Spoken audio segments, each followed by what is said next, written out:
Kira-kira bagi antum sendiri, apa tantangan terbesar dalam menulis buku Delirium Turkcey ini?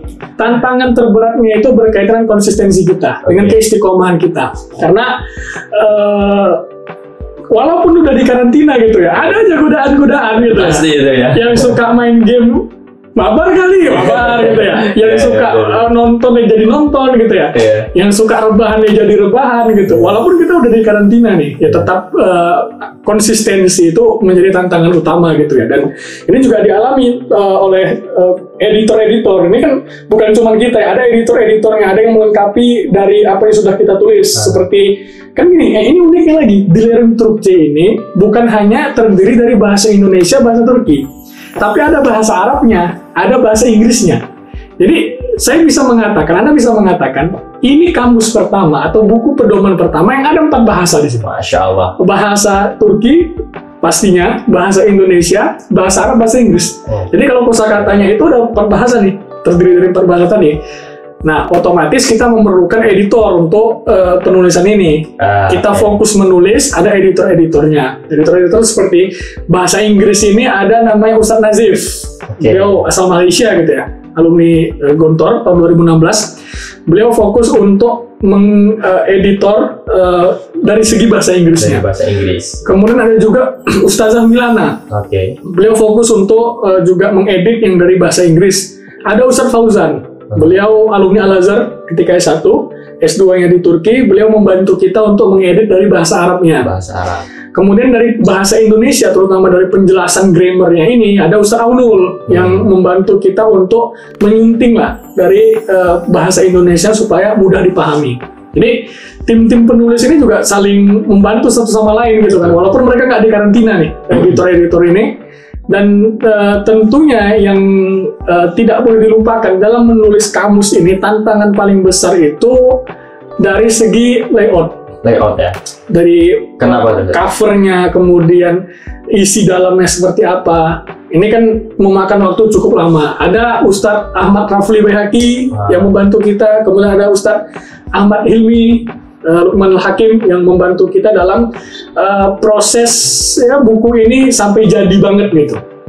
Nah, ini banyak tim-timnya dan saling membantu satu sama lain, tapi itu tadi berkaitan dengan keistiqomahan, konsistensi tadi itu menjadi tantangan. Jadi misalnya kita udah menulis, editornya nih mungkin masih agak lambat, atau editornya sudah ini nih tolong dibenerin nih, kita yang nanti masih lambat gitu, yang jadi tantangan gitu. Ketika itu jadi harus menyatukan persepsi sehingga ketemu benang merahnya nih dari segi keistiqomahan atau segi editing gitu kan. Dan kita tinggal kan nggak satu kota ya. Betul, itu sih yang berbagai macam kota. Saya di Sakarya, Ana di Sakarya gitu kan. Kemudian Ustadz Mahar sama Ustadz Dika ini tinggal di Bandirma. Ustadz yang layouternya Ustadz Rafli tinggal di Kayseri, Ustadz Hilmi tinggal di Konya, Ustazah Milana, kemudian Ustadz Fauzan itu tinggal di Istanbul gitu ya, Ustadz Nazif juga di Istanbul. Nah ini menyulitkan kita nih kalau mau kumpul gitu ya, atau supaya lebih bonding itu nih agak sulit gitu. Nah, tadi kan Antum udah sempat sindir nih fitur-fitur yang ada di kamus Delirium Turkcey nih. Mungkin Antum bisa lebih detail ya menjelaskan apa sih fitur yang ada di sini dan apa yang menurut Antum menarik dari fitur-fitur tersebut. Ini buku pedoman bahasa Turki Delirium Turkcey ini bisa kita katakan yang paling lengkap sejauh ini untuk menjelaskan bahasa Turki, karena ada penjelasan gizi atau penjelasan grammar dari level A1 sampai level C1. Kita berpedoman ke kurikulum Uni Istanbul. Kemudian ada kosakata tematik. Jadi kosakata misalnya di kelas apa, kosakata di bandara apa, kosakata di di tempat umum, di pasar, gitu di kelas gitu ya, di rumah, di dapur itu ada gitu. Kemudian contoh percakapan juga ada, itu juga tematik tuh. Percakapan di hotel misalnya apa aja, percakapan di bank apa aja. Kemudian percakapan kalau kita datang ke kantor dekan misalnya apa aja gitu, ke Orange atau ke kantor urusan mahasiswa itu apa aja. Kemudian berkaitan dengan idioms atau sos peribahasa ini juga ada di sini. Jadi lengkap. Dan kenapa kita membuat selengkap itu gitu ya? Karena kita juga terinspirasi dari buku Daily Conversation yang ada di pondok, gitu ya. Jadi buku Daily Conversation itu kan memuat percakapan hampir di seluruh tempat gitu ya. Betul. Sama juga seperti ini, percakapan di pasar ada, percakapan di kendaraan umum ada. Karena gini, ada beberapa mahasiswa Indonesia ini terutama yang baru ya, mereka ini ragu untuk berbicara karena ada beberapa kosakata bahasa Turki itu yang mirip gitu. Masalahnya kalau kita salah menggunakannya salah arti gitu. Jadi banyak yang ragu-ragu. Kita ingin dengan adanya contoh percakapan di dalam Turki ini memudahkan mereka untuk lebih pede supaya untuk mempraktekkan bahasa Turki itu di kehidupan mereka, di lingkungan mereka. Jadi gini, dulu itu pernah ada mahasiswa Indonesia, dia naik dolmus atau naik angkot gitu ya. Kalau angkot itu kan kita harus ngomong supaya bisa berhenti gitu ya. Bahasa Indonesia, Pak kiri Pak gitu ya, atau Bang kiri Bang gitu ya. Dalam bahasa Turki kita bisa bilang abi, usai birirdi gitu ya, atau ini bilirmin, atau ini jekwar lebih gitu. Nah, ada mahasiswa Indonesia pernah malah bilangnya bukan ini jekwar, tapi bilangnya inekwar gitu loh. Abi inekwar, lalu ini. Jadi kalau inejek itu artinya ada orang yang mau turun nih, otomatis dia minggir gitu ya. Tapi ada yang nih pernah inekwar tapi inek itu sapi. Artinya bayangkan kalau kita naik dolmus berarti orang yang bilang Pak ada sapi Pak, mana sapi gitu. Jadi sedikit mirip ya Sad ya. Mirip tapi kalau dasar pengucapan beda arti gitu. Beda arti. Jadi ini kita ingin memudahkan dan mempertegas ini loh contoh-contohnya gitu ya, supaya mereka kalau mau praktek juga pede gitu. Sebenarnya ada buku-buku lain atau kamus-kamus lain yang mirip seperti ini. Ada yang memuat kosakata, memuat percakapan gitu ya. Tapi belum ada penjelasan secara begitu lengkap dari A1 sampai C1 untuk bahasa Turki. Nah ini menjadi salah satu keistimewaan di lereng Turki ini. Kita menjelaskan grammar itu dari A1 sampai C1. Ini yang menjadi sebenarnya permasalahan utama mahasiswa Indonesia di Tomer. Sulit untuk memahami grammar. Jadi kesulitan memahami grammar. Nah kita makanya hadirkan penjelasan grammar di kamus atau di buku di lereng Turki ini.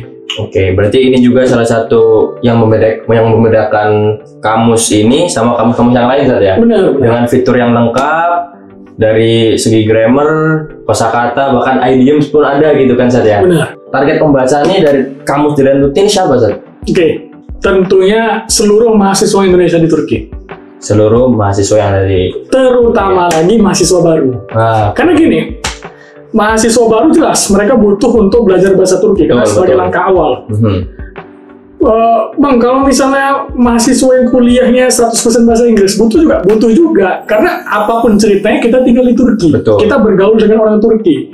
Seperti yang disampaikan Ustaz Bagus tadi, kalau kita menarofal komen salimah makrim. Kalau kita paham bahasa suatu kaum maka kita akan selamat dari tipu daya mereka. Betul, setuju. Ya, kan kita udah tinggal di Turki nih, udah ya bersama orang Turki. Sementara orang Turki ini ya kemampuan bahasa asingnya juga nggak terlalu bagus amat gitu kan. Maka kita juga harus menguasai bahasa Turki ini supaya kita hidup di Turki ini dengan nyaman gitu. Dengan ya, hidup di Turki kafah gitu kan. Supaya kita kalau mau belajar tahu bagaimana caranya, kita mau pergi ke sana kemari tahu. Jadi walaupun mereka kuliahnya bahasa Inggris atau bahasa-bahasa yang lain, tetap disarankan menguasai bahasa Turki. Walaupun nggak belajar di Tomer, minimal baca buku ini gitu. Minimal dari sini bisa belajar. Dan untuk mahasiswa Indonesia di Turki yang sudah mulai kuliah, sebenarnya belum kelar belajar bahasa Turkinya gitu loh. Masih terus harus meningkatkan bahasa Turki. Improvisasi. Tapi memang ketika kita sudah mulai kuliah, kita mulai harus bergelut dengan bahasa Turki yang lebih akademis. Nah ini sebenarnya di lereng Turki ini masih di dasar lah. Masih untuk percakapan sehari-hari, masih untuk supaya kita bisa memahami struktur bahasa Turki itu seperti apa gitu kan. Dan ini ada satu yang unik, Bagus. Kemarin apa itu, Zat?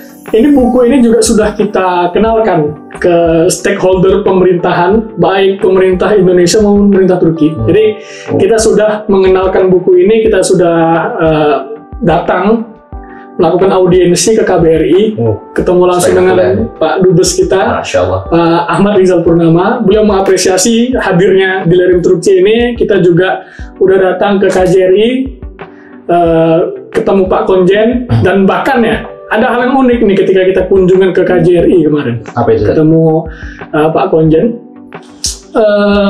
ke Pak Daryono ya, Pak Daryono Harsono. Beliau bilang, ini buku pedoman Dilerim Truk C ini bukan hanya untuk mahasiswa ini, bisa juga digunakan untuk seluruh diplomat gitu loh. Jadi diplomat kan ya cuman bisa bahasa Inggris ya, bahasa Arab mungkin bahasa Inggris gitu ya.